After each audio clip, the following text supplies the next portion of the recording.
Assalamu alaikum wa rahmatullahi ta'ala wa barakatuh. Bonjour. Donc, toujours avec la leçon des intégrales. Donc, je passe maintenant à la troisième paragraphe. Donc, il s'agit des intégrales et ordres.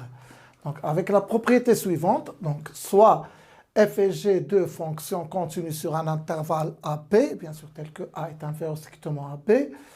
Alors, si pour tout x appartenant à l'intervalle AB, f de x est supérieur ou égal à 0, alors l'intégrale de A à B de fx dx est aussi supérieur ou égal à 0. C'est-à-dire, si f est positive sur l'intervalle AB, alors l'intégrale de fx dx est supérieure ou égal à 0. Donc, je peux en déduire que si quel que soit x appartenant à l'intervalle AB, f de x cette fois est inférieur ou égal à g de x, alors je peux dire que l'intégrale de A à B de fx dx, elle aussi inférieure ou égale à l'intégrale de A à B de gx dx.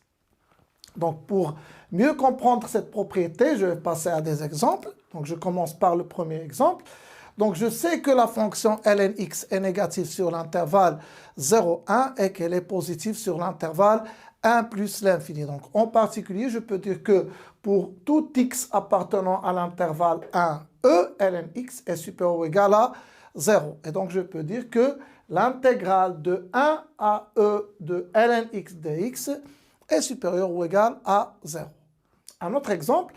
Donc, si je prends x dans l'intervalle 0, 1, donc elle est claire que x elle est compris entre 0 et 1. Donc, je vais encadrer x carré. Donc, x carré est compris entre 0 et 1. Je passe maintenant à moins x carré en multipliant par moins 1. Donc, bien sûr, l'ordre va changer. Donc, j'aurai moins x carré compris entre moins 1 et 0. Et donc, je peux faire intervenir la fonction exponentielle qui est croissante. Donc, j'aurai l'exponentielle de moins 1 qui est égale à e moins 1 qui est égale à 1 sur e est inférieur ou égal à e de moins x carré est inférieur ou égal à e de 0 qui est égal à 1. Et donc, cette inégalité est vraie quel que soit x dans l'intervalle 0, 1.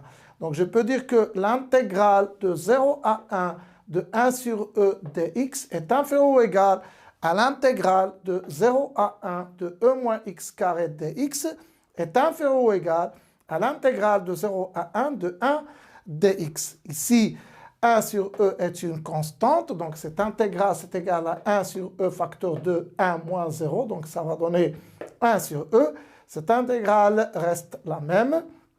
Et l'intégrale de 0 à 1 de 1 dx, 1 est une constante, donc j'aurai donc 1 facteur de 1 moins 0 qui va donner 1. Donc j'ai pu encadrer cette intégrale, elle est comprise entre 1 sur e et 1. Je passe maintenant à une autre propriété, il s'agit de la valeur moyenne. Donc je commence tout d'abord par définir ce que c'est que la valeur moyenne d'une fonction sur un intervalle. Donc étant donné une fonction qui continue sur l'intervalle AB, le réel, donc ce réel, qui est égal à 1 sur b moins a, l'intégrale de a à b de fx dx, ce réel s'appelle quoi? S'appelle la valeur moyenne de la fonction f sur l'intervalle AB. Bon, comme exemple, je vais calculer la valeur moyenne, par exemple, de la fonction qui a x fait correspondre x carré sur l'intervalle 1, 2.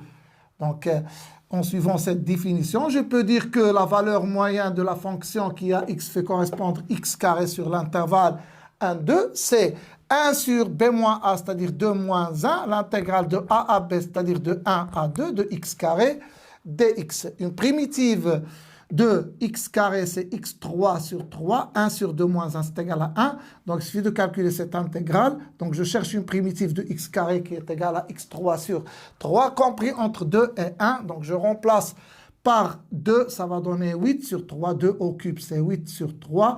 Puis moins, et je remplace par 1, ça va donner 1 sur 3. 8 sur 3 moins 1 sur 3, c'est 7 sur 3. Donc, je peux dire que cette valeur est la valeur moyenne de la fonction qui a x fait correspondre x carré sur l'intervalle 1, 2. Une petite remarque. Donc, si sur un intervalle AB, fx est compris entre petit m et grand M, bien sûr, f est une fonction qui continue sur l'intervalle AB. Alors, en faisant intervenir l'intégrale, donc j'aurai l'intégrale de a à b de m dx inférieur ou égal à l'intégrale de a à b de fx dx inférieur ou égal à l'intégrale de a à b de grand M dx, puisque petit m est une constante, donc cette intégrale donnera m facteur de b moins a, et celle-là va donner grand M facteur de b moins a. En divisant le tout par b moins a, j'aurai donc quoi? J'aurai 1 sur b moins a, l'intégrale de a à b de fx dx, compris entre petit m et grand M. Donc d'ailleurs c'est normal, puisque cette valeur ce n'est autre que la valeur moyenne de la fonction f sur l'intervalle ab, donc sûrement elle serait comprise entre le minimum et le maximum, si vous voulez dire, de la fonction f. Donc, si m est borné, si vous voulez dire, donc par m et m, donc même la valeur moyenne, elle est comprise entre petit m et grand M. Donc, je finis avec une propriété qu'on ne peut pas démontrer maintenant, mais que je vais admettre. Donc, soit f une fonction continue sur l'intervalle ab, alors elle existe un réel c qui appartient à l'intervalle AB tel que f de c c'est égal à 1 sur b moins a l'intégrale de a à b de fx dx. Donc, il existe c qui appartient à AB tel que f de c c'est égal à 1 sur b moins a l'intégrale de a à b de fx dx, c'est-à-dire que la valeur moyenne est prise par la fonction f en un point c de l'intervalle AB. À bientôt.